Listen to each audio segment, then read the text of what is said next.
Hi, it's Maria Quattrone with Be the Solution. I am here with my guest, Andrea Waltz. I am so excited to have her. She's the co-author of Go for No. Welcome, Andrea. Thank you, Maria. I'm super excited to be with you today. Oh, I'm so happy that you're here. I love your book. You are a great speaker and also the co-author of this book. And I'm really excited to find out why you wrote this book and how it all came about. Yeah. Well, it came about because when Richard and I decided to start our business, we wrote a small book for our ideal market, which was retail organizations. That's who we were wanted to speak and train for. So we wrote a little book called Unlocking the Secrets of Retail Magic. We sold that very successfully for a couple years. And buried in that book is a mention of Go for No. And so after a couple years, Richard said, I think we should write a book just teaching the Go for No concept. And we'll make it a fable as Retail Magic was. And that's what we decided to do. So we wrote that in 2000. So we're now officially we're like a cult classic. Yeah. So I can't believe how old it is. Years. 20 I didn't realize it was 20 years. I know. Well, yeah, I know. It doesn't, because the published date, like our most updated kind of newest version we did in 2007. So it doesn't look quite that old. And then we ended up republishing on Amazon and it actually has a date of 2019 now. Okay. So, I thought I saw one too with 2013 on it, but you might have. Yeah. I'm sure you updated it a few times. Yeah, absolutely. Absolutely. But we wrote it because of everything that we were teaching. When we launched our business, we were teaching sales and customer service and management philosophies. And of everything that we were teaching, Go for No was the thing that people just loved. They loved that whole idea. And so we said, well, let's write this book and really kind of explore all of the nuances of it and really kind of take this one singular topic and blow it up. And, there's a lot of books out there in sales where they cover like everything in the sales process. And we just really wanted to focus on the fear of failure, overcoming that failure idea, and fear of rejection, and how Go for No solves that problem. That's fantastic. So tell me, how do people, or not say how, but why are people so afraid to fail? I'm sure you've studied this and you have lots of thoughts behind that.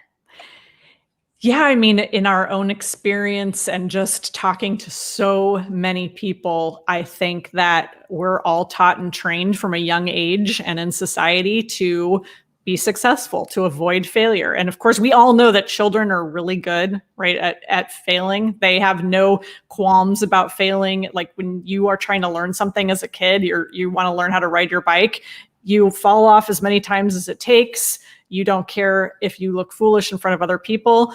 And I read this, and I can't remember what psychologist actually pointed this out, but it was kind of one of these famous psychologists, and they said that there's this moment of self-awareness where you realize, oh, other people are watching me, other people are judging me, and it happens, at a fairly young age. And so then when we hit our 10 years old, 13 years old, that we're just so focused and aware of that judgment that failing becomes like death. It's the last thing we want to do. So we do everything we can to avoid it. And then as adults, we completely lost that childhood ability, desire to push through those failures and to look foolish and to fall on our face. And so here we are, right? We do everything we can to avoid it.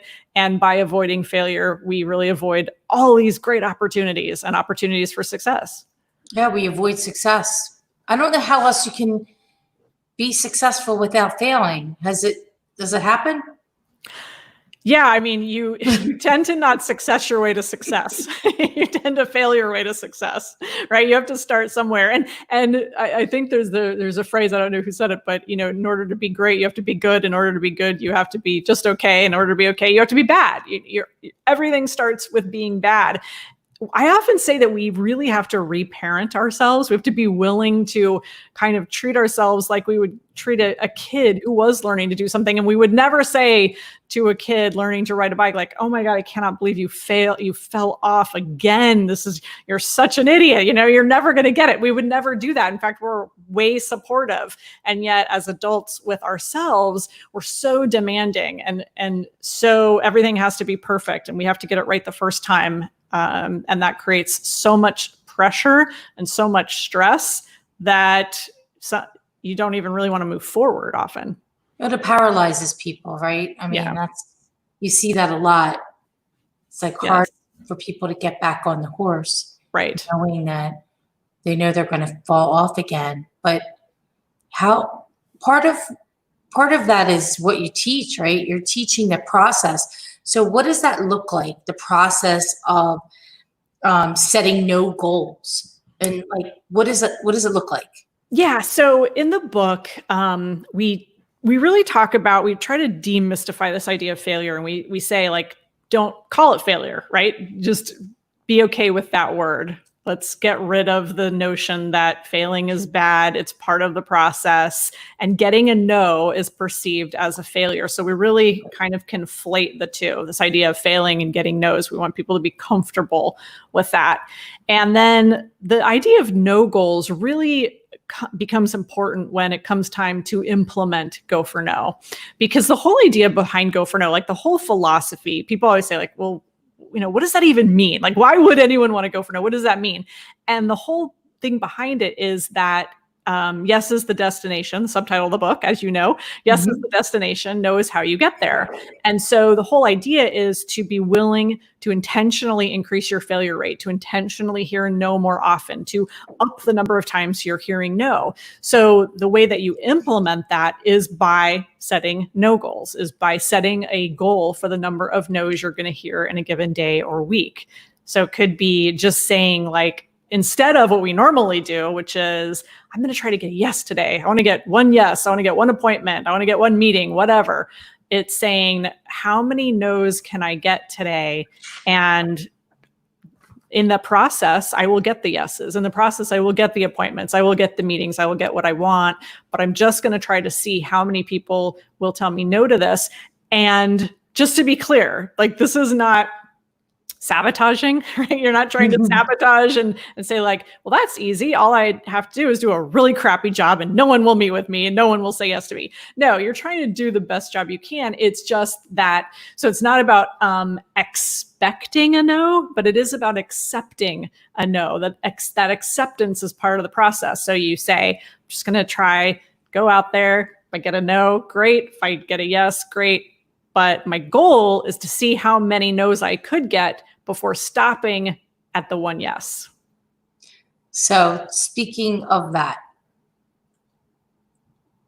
you're a coach, you're a trainer, you're a speaker, you coach on this. So what do you see that happens in people's business when they change it from, I'm going to get 2 appointments today, to I'm going to get 20 no's? What kind of difference does that make in somebody's or business, whether they're in sales or any kind of sales, actually? I mean, that's basically what we're talking about. Yeah.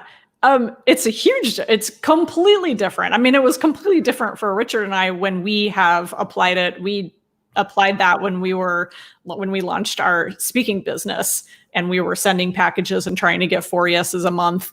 And then we said, let's just have 100 companies say no to us each month. And it completely changed it for us. But the biggest change I see in people is, yes, people get results. They definitely do. But the whole idea is that they learn. So many people tell me, like, I realized how my confidence improved and I wasn't so scared anymore about getting a no. It makes it kind of fun. It makes it more like a game. Like, and it allows you to detach from worrying so much. We're so concerned with, oh no, it's a no. But when you're going for no, and yet also doing the best you can, remember, but when you're accepting that no as part of the process, then you just don't, it doesn't become this like horrible process where you feel so humiliated or ashamed or depressed. So really, the best thing about it that I see is that people's attitudes change, their confidence changes. What do you mean by that? In what way? They don't feel so emotionally damaged and down and like they failed when they get a no. In other words, they are able to persevere, I think, through it when they make it feel more of a game and when they detach from the outcome. Because I think part of it is that, people are looking for, and they're seeing their value in whether they can get a no or a yes. And so if they're not getting those yeses, then they feel like they're on the wrong path, that they're not doing things correctly. Okay, that makes sense. So how do somebody decide how many no's they should go after? That is a great question. And the answer is it completely depends on where you're at. We have spoken in rooms of thousands of people, and probably the average is probably 1,000 people. So if I'm in a room of 1,000 people, inevitably there's one person that walks up to us at the end and they say, that was a great talk, you guys. I just want you to know that I have no problem with the word no whatsoever. Like, I have no problem with it. I can take no all day long. It doesn't bother me. It rolls off my back. It's no big deal. And I always say, well, you are very lucky. You are in the top, 1% of people, because for most people, they have a lot of anxiety around getting no.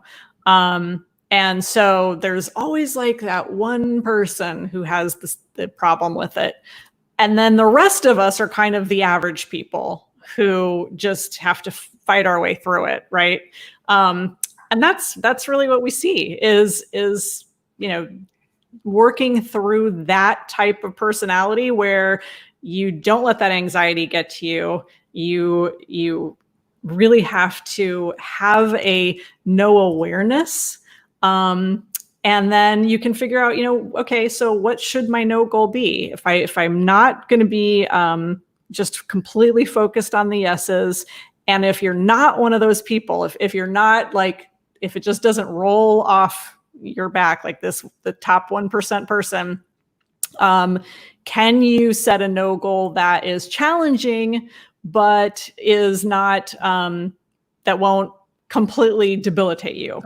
Right. Because here's the thing, Maria, this is so funny. I have people say to me all the time, they'll message me and they'll say, I love Go for No. I can do this. I'm going to get 100 no's. I'm going to get 1,000 no's. And I always think, okay, you're going to drive yourself crazy, right? You're going to you're going to fry yourself, because when you go from like sometimes 0, because you're protecting yourself and you don't want to hear no a lot, to trying to get 100 in a week, pretty soon you're not mentally and emotionally prepared for that. So you got to work. Steps. You got to work up to it. And I tell people, take your time to figure out what your no awareness is. So if you are someone who, and then I have people who, to go back to kind of the speaking thing, like the one person says they have no issue with it. And then I have people who say, oh my gosh, I'm so glad that you were here and that you talked about this, because this is a huge issue for me. Like, they know it. This is such a huge issue for me. I hate hearing no. I do anything I can not to hear no. So for that person, the answer to what should their no goal be might be just to start with maybe, one a week, like, and just kind of create that no awareness and try to get a no here and there. But very quickly, when people see that they're not going to die, they're going to survive, their confidence just builds immediately.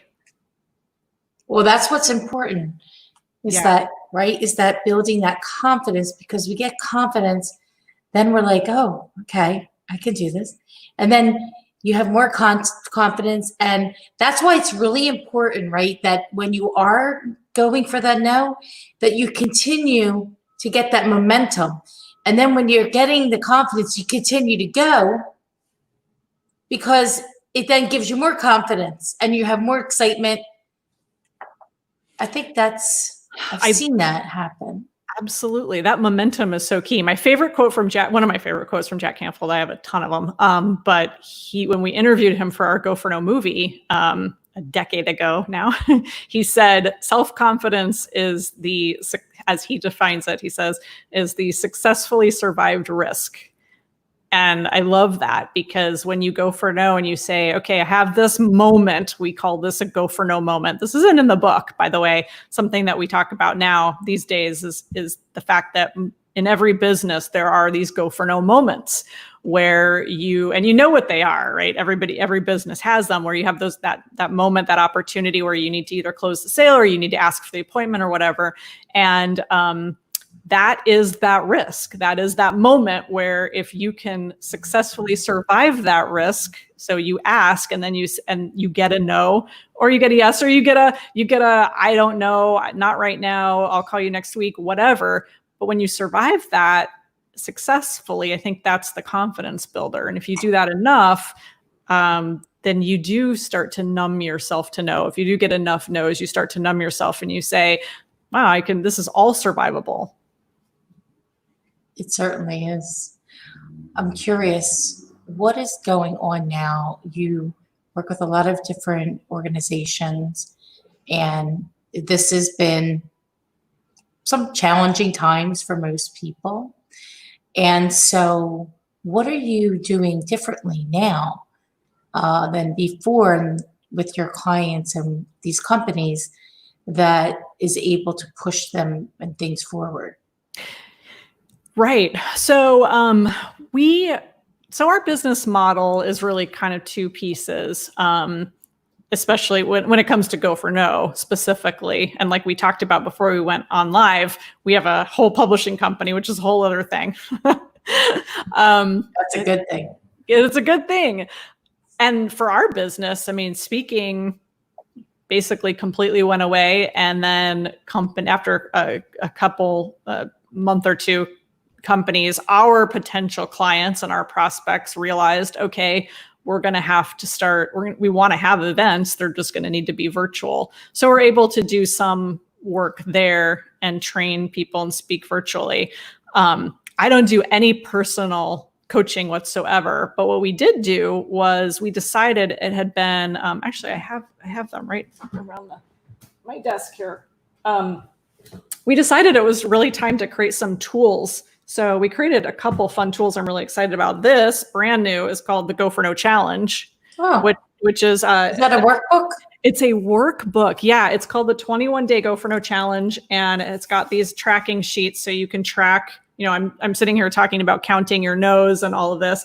You can track track your no's. It's got all kinds of motivation in it. I'm super proud of this tool. It really is. It's funny, when we released it, I said that you should never apologize for anything when you first release it, but I had to apologize because we should have gotten this out like 10 years ago.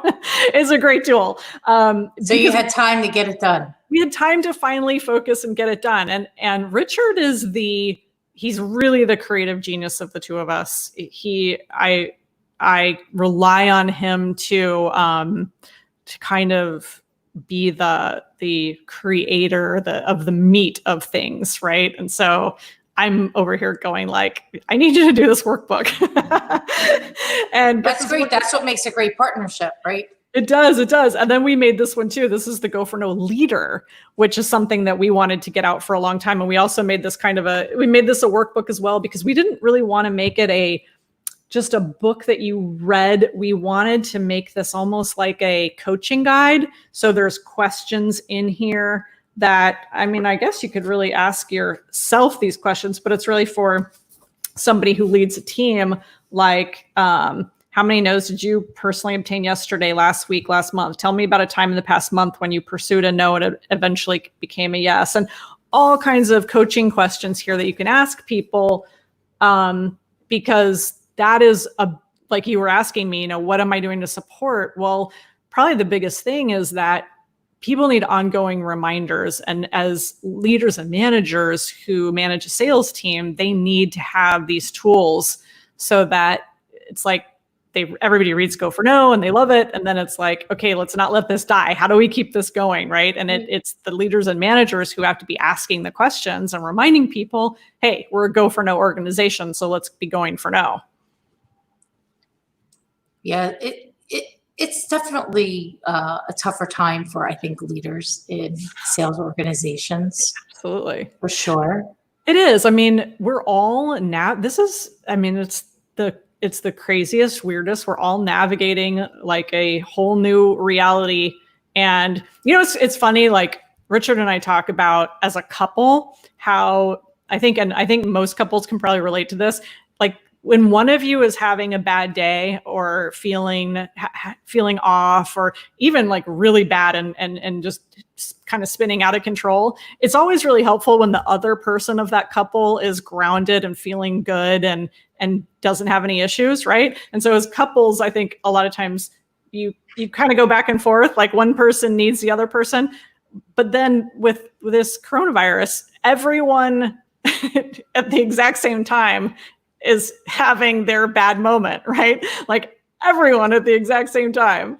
And so, yeah, when that happens, it's like, who's the sane one? Who's the grounded one? And it really, you find that, gosh, you have to constantly be working on your mindset during something like this, because it's so easy to just go off the deep end. Just be angry that it happened. I mean, gosh, I've had moments where I'm just so angry that this happened and frustrated and just fed up and all these emotions, right? It's incredibly emotional time for all of us.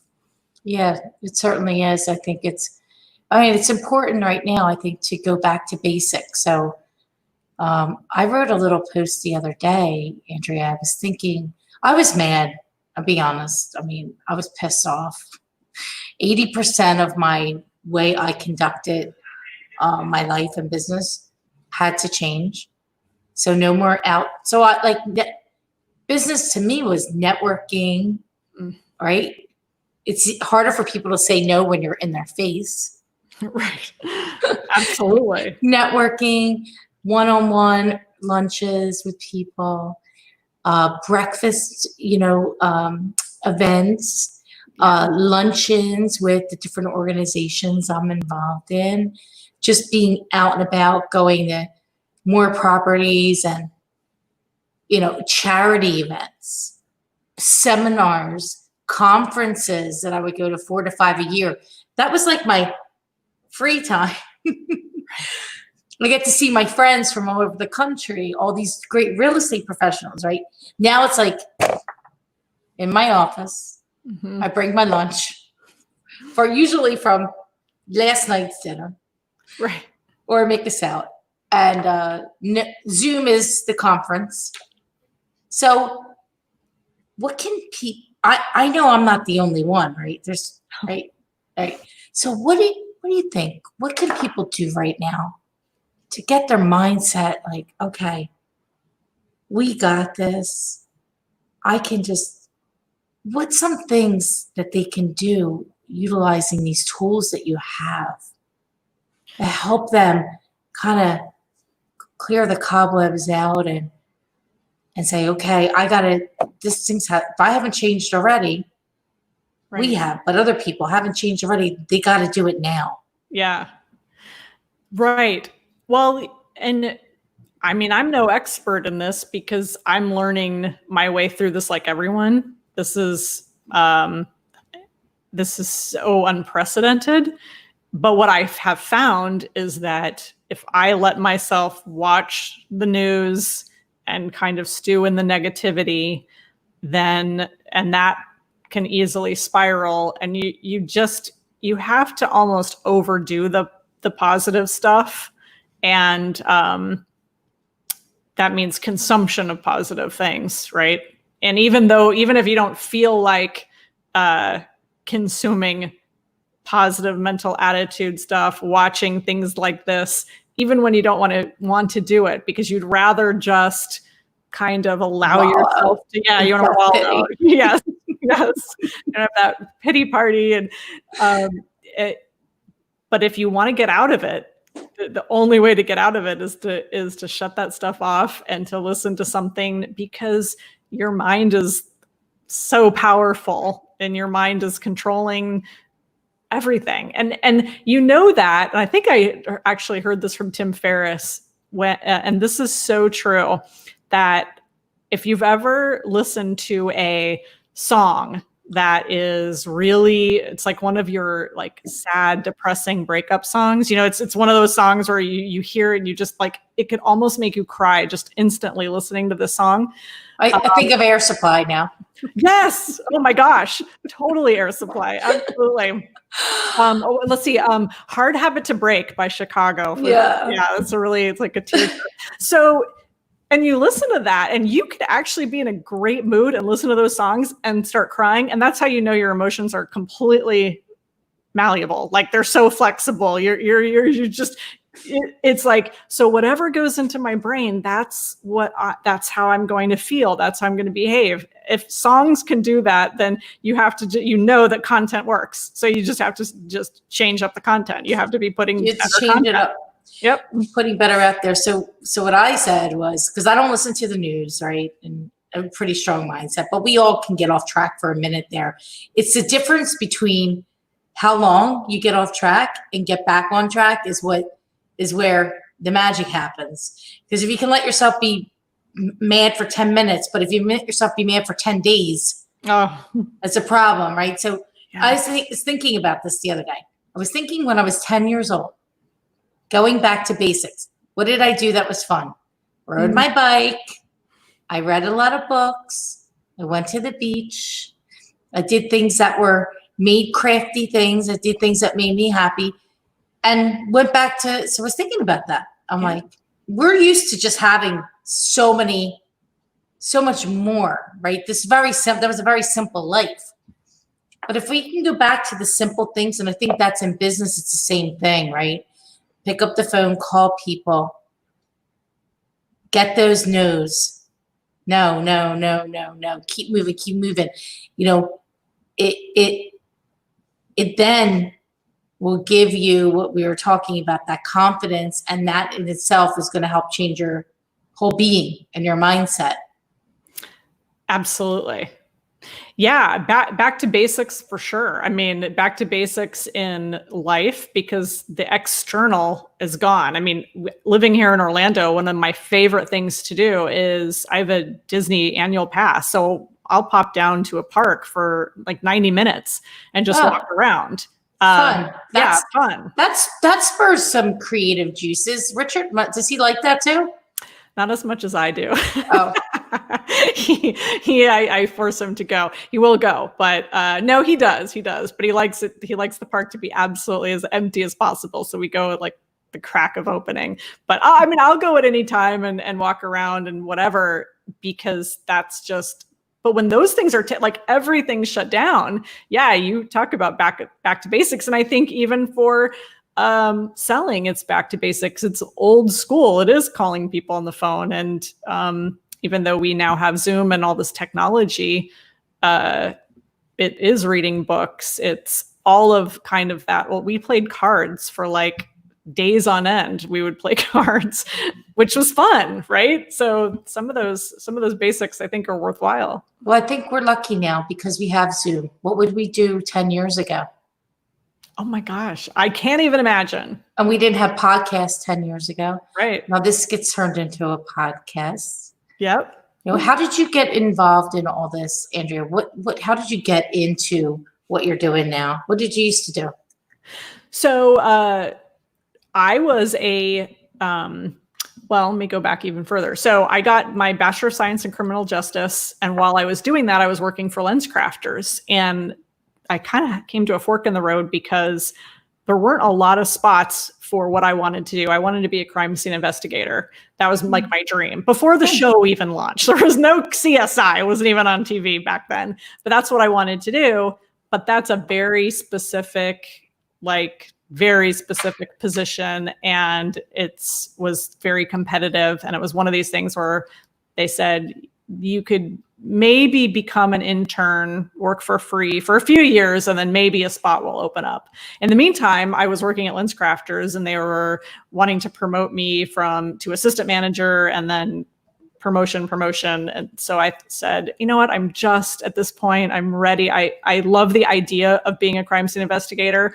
I would love to put bad guys away. There's nothing that I would love more, but I really also would like to make money. So I stayed with LensCrafters, and I worked my way up into a general manager position. So I was running one of the biggest stores in the company, highest volume. I was like 24 years old, and I was getting involved in the training department and doing 2-day trainings, teaching these various things. And that's where I met Richard. And he fundamentally taught me the go for no concept and told me that we should quit our jobs and start our own company. And I thought, yes, that sounds like a great idea. No idea what I was doing, but being that naive, it always pays off. Just doing things without asking too many questions. Just do it, which is what we did. So that's how it all started. That's how it all started. And we just cold called organizations and went for no ourselves, sent packages, went to events like you said, the fundamentals of marketing, just getting our name out. And our materials were so embarrassing. Everything that we had created was just complete and total, like, bootstrapped. Our competitors were these large training organizations with, full color glossy brochures and all of this great stuff. But we really picked a niche, which was retail, and we really focused on that. And we spoke the language. So from a prospecting standpoint, they really felt that we, had something to offer. We weren't coming in kind of as generic trainers from the outside. And I think that was one reason why we were successful. And the second reason was, I believe, just having that book gave us the credibility. That's why I'm such a fan of people publishing books. Yeah, which is how you started your company, Success in 100 Pages, right? Right. And so you have 6 people that have published? Yeah, we have, we have 6 books. One gentleman, Ray Higdon, we've done 2 books for, and they're all right around 100 pages. They're all pretty focused on either one industry. Network marketing is a big industry for us. Go for No has just been very popular in that industry. It's not one that we're personally involved in, but they do a lot of education, and the short book really works for that. Well, I think the short book works for any industry, quite frankly, but yeah, short books I like short books. You can learn a lot in a little bit amount of time, and also see results from it if you take action on it. How do you get people into action?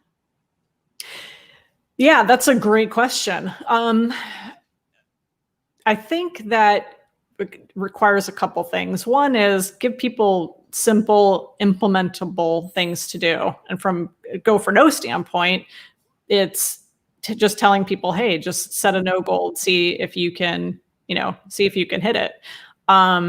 Sometimes the fear of failure, fear of making a fool out of yourself, fear of imperfection holds people back. And there's only so much you can do to force people to try something, right? Ultimately, they have to do it on their own. They have to kind of walk that path by themselves. And there's nothing that I can talk till I'm blue in the face.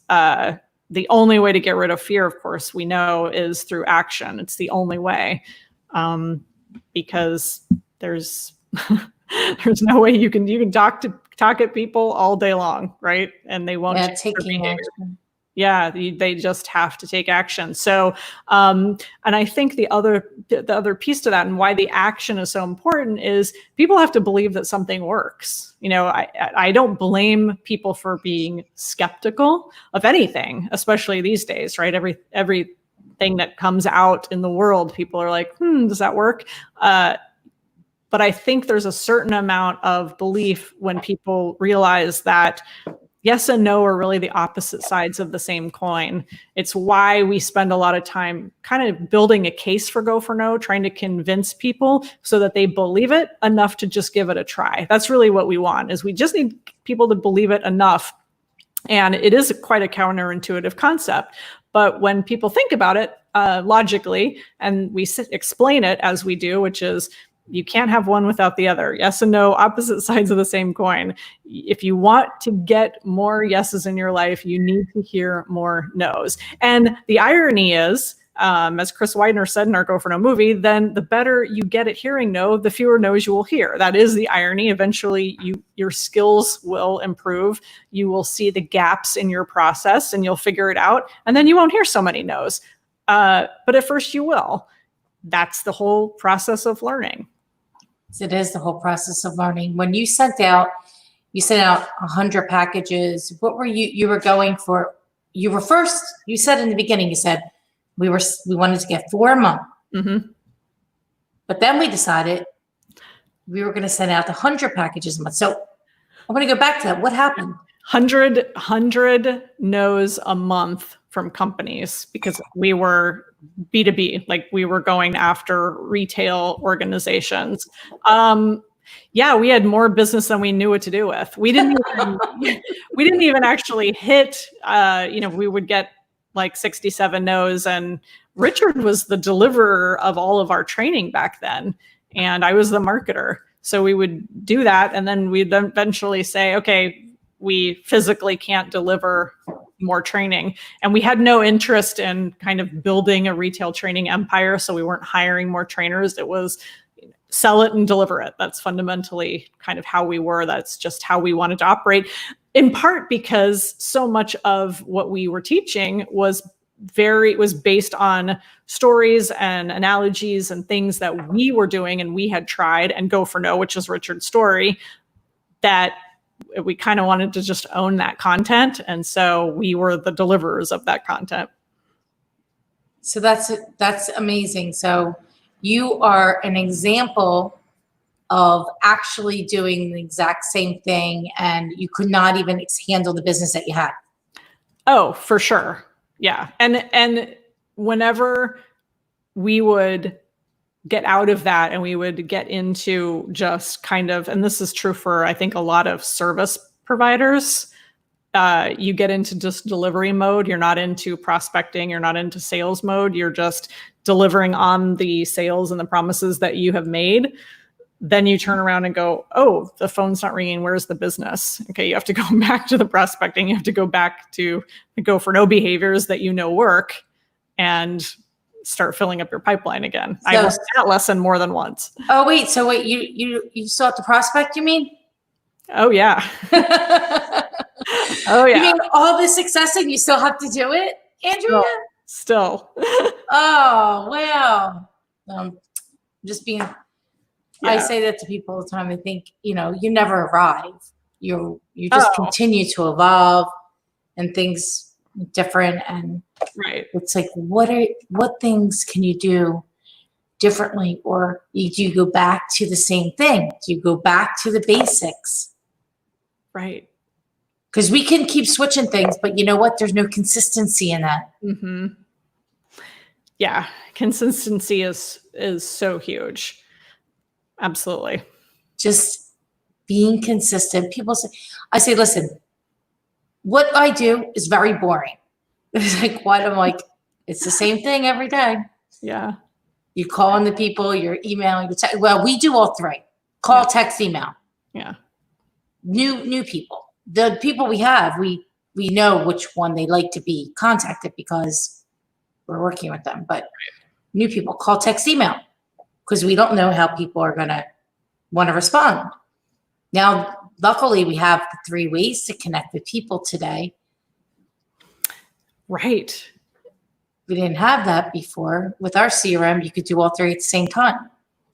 Yeah, which is powerful. And that's, I think these days it's best to try all of the different ways, because that some people, whether they're checking their email or not, they're reading your text.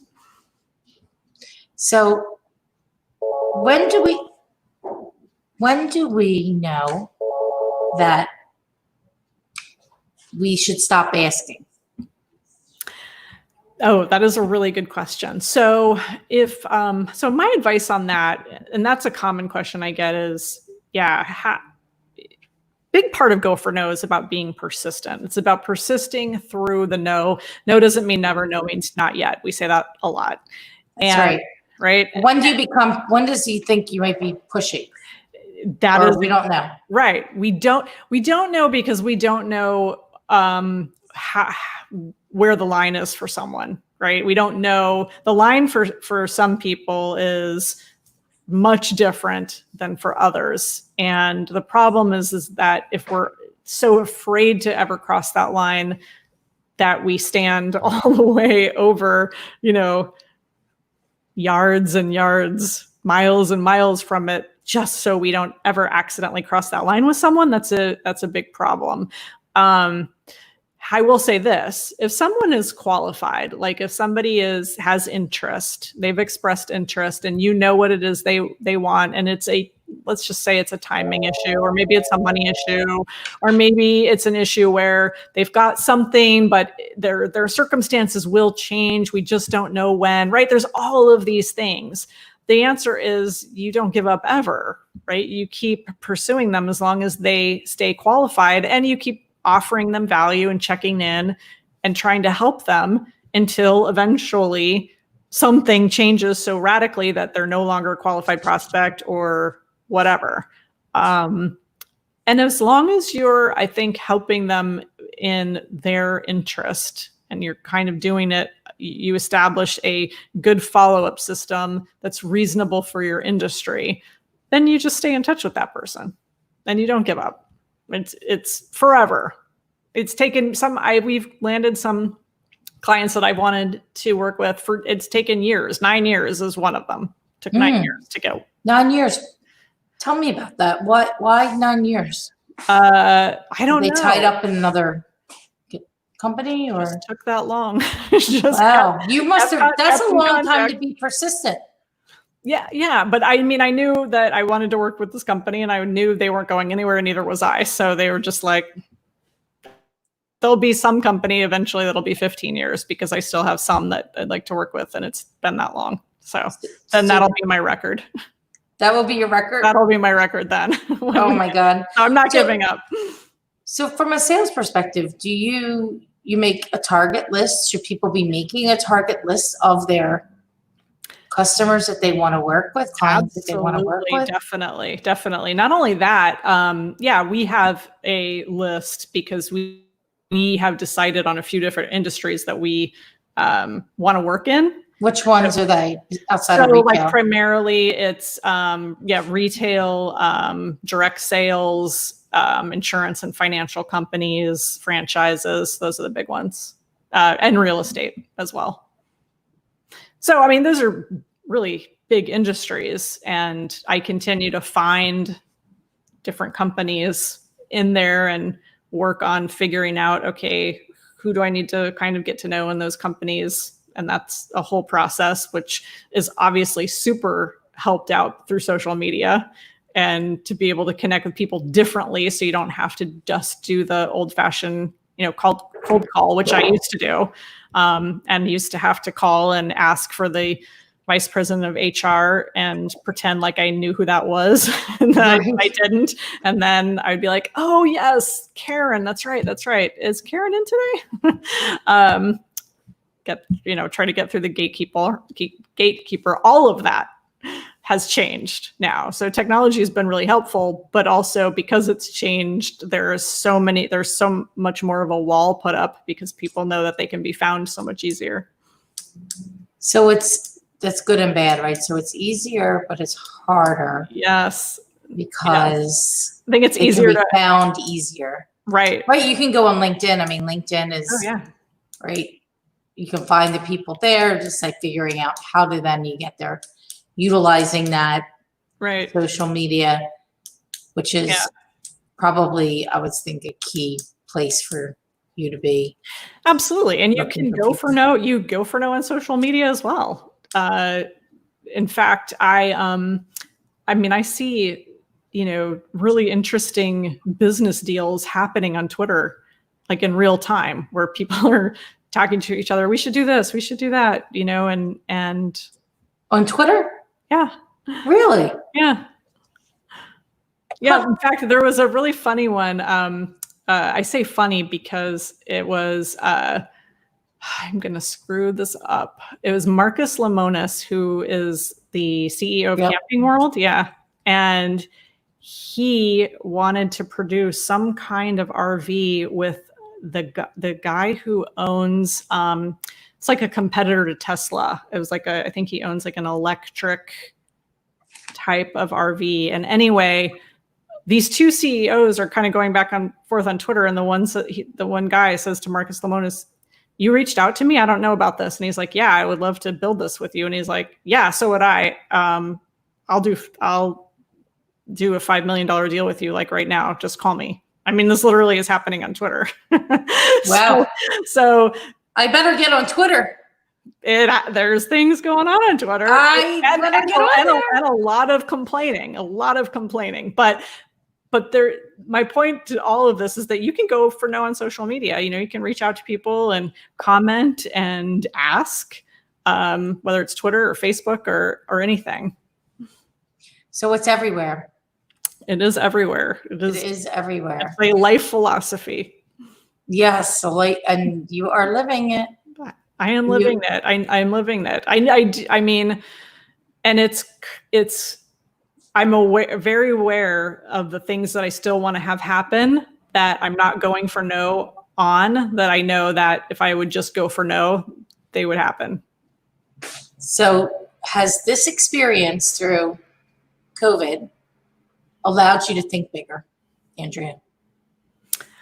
It's certainly allowed me to think different. That's for sure. More strategically, or? Yeah, I think more strategically and more, it's absolutely challenged. I think of myself as a very positive, upbeat person, and this has definitely challenged it, right? I mean, where after a while, you just, it's been very discouraging to see like a huge part of our country just being destroyed, right? Just closing down, just destruction. So it challenges anyone who, I think, speaking for myself, who's positive. It just challenges your happy-go-lucky positivity. And yet there's so many great stories of people who are figuring stuff out and doing things differently and innovating. So you have to choose to focus on that, which is what I have chosen to focus on, and why Richard and I were finally able to sit down and make these tools, because we just said, okay, well, we're not speaking, we're not traveling, so what can we do? Like, let's figure out something different. Are they on Amazon now? The 21-day challenge is. The leader should be there in a couple weeks. Okay, that's fantastic. I'll be definitely getting that book. Yeah, I'm proud of them. They're good. They're super helpful. So before this, you were doing what? How many speaking gigs a month? Oh, not as many as you probably would think. Probably like one a month. Mm-hmm.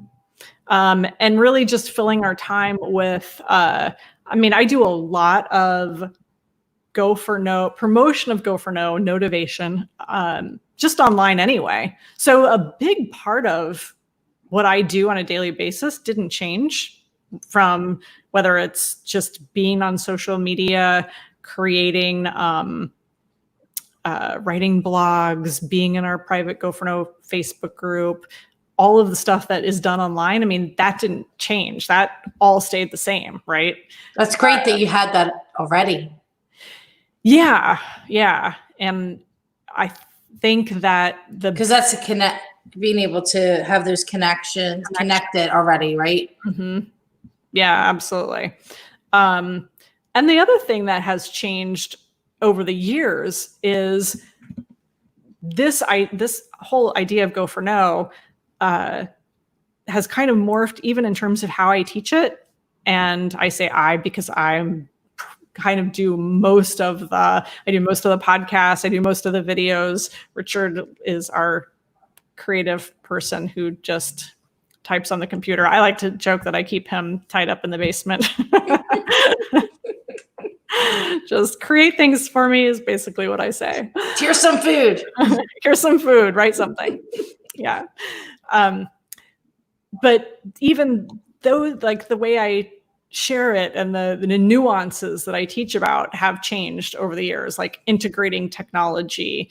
And like one of the interesting things I've seen is with millennials with technology, they still have just as much fear of failure and just as much fear of rejection and hearing no over a text or over a direct message as they would on the phone or in person.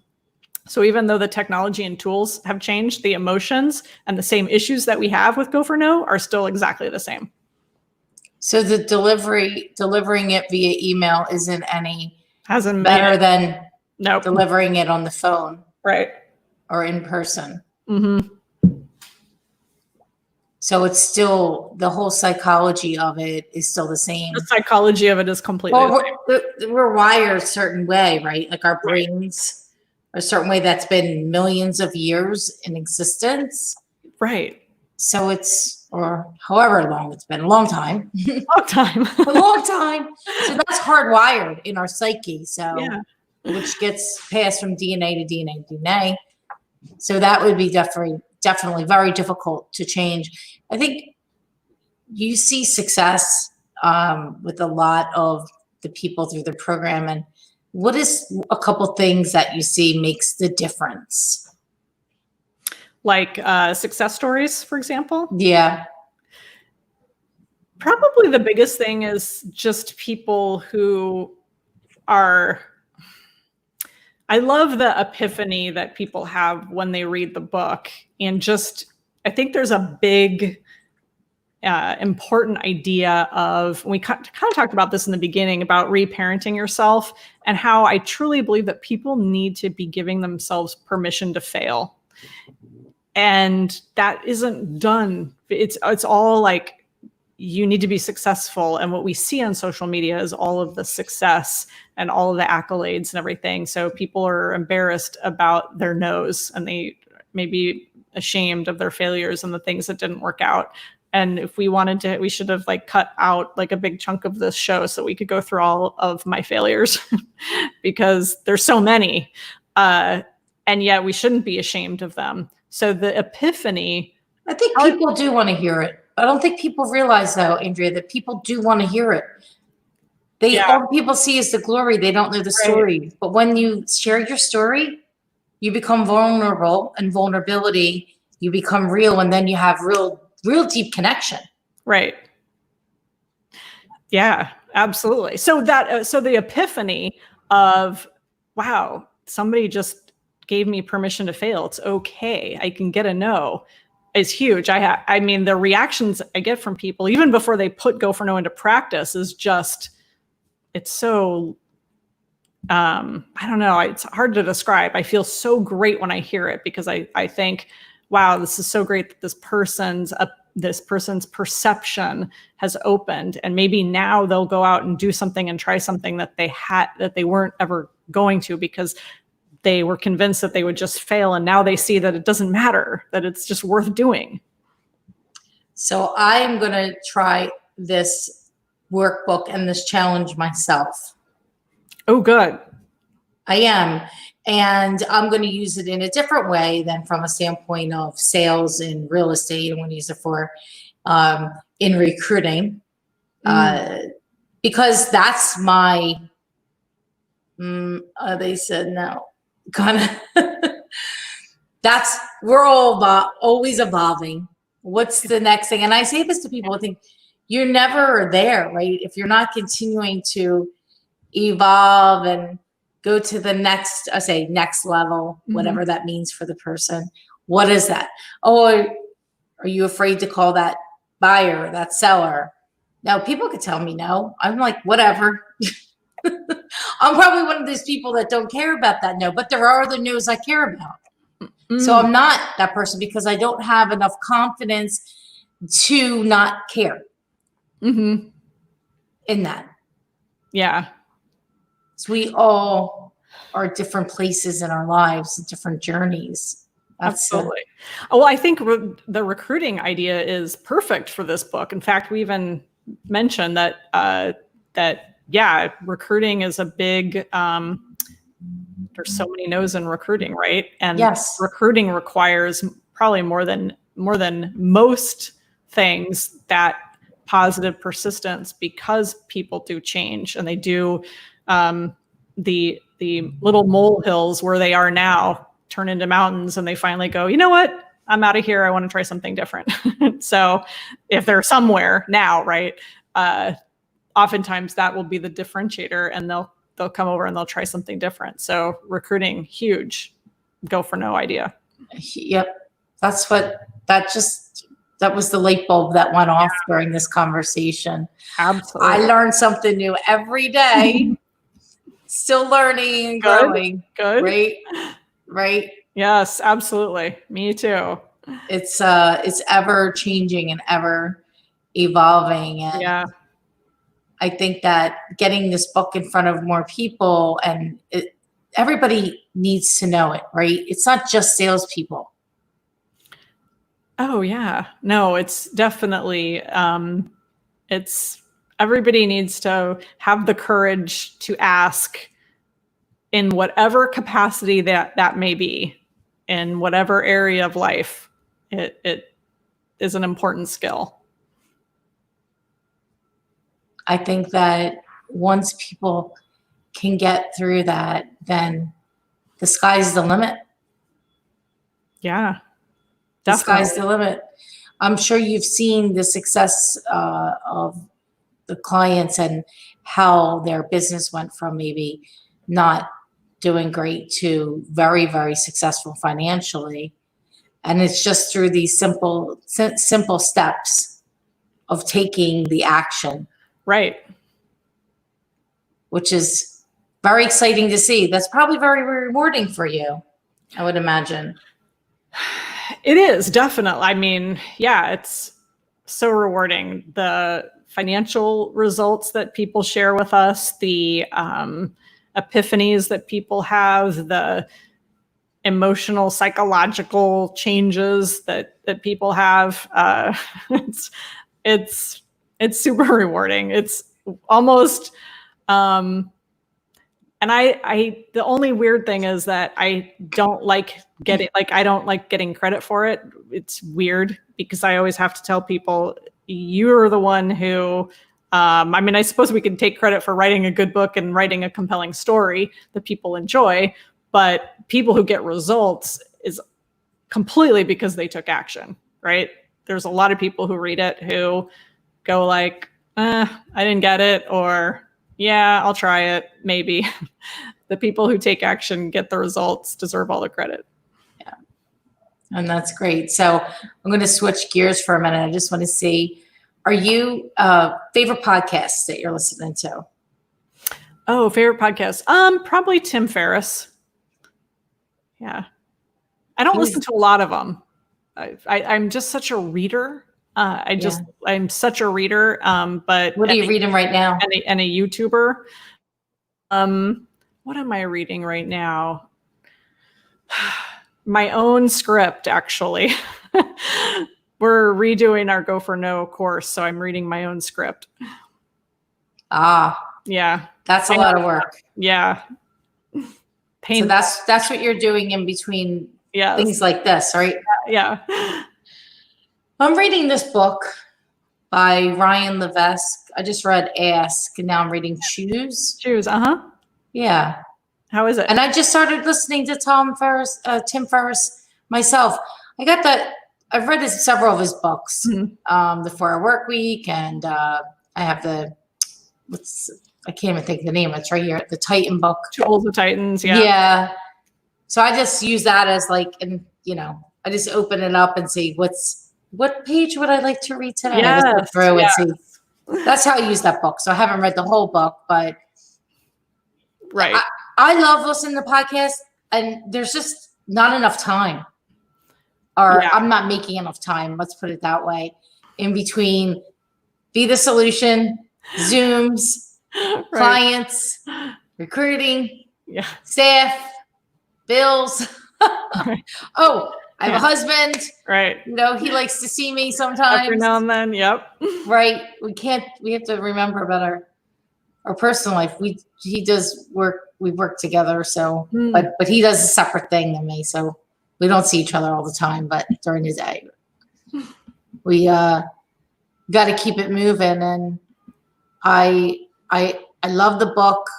I want, I'm going to get a bunch of copies again for new salespeople. I'm going to keep them on hand, and let me know when the manual, the 21-day Yeah.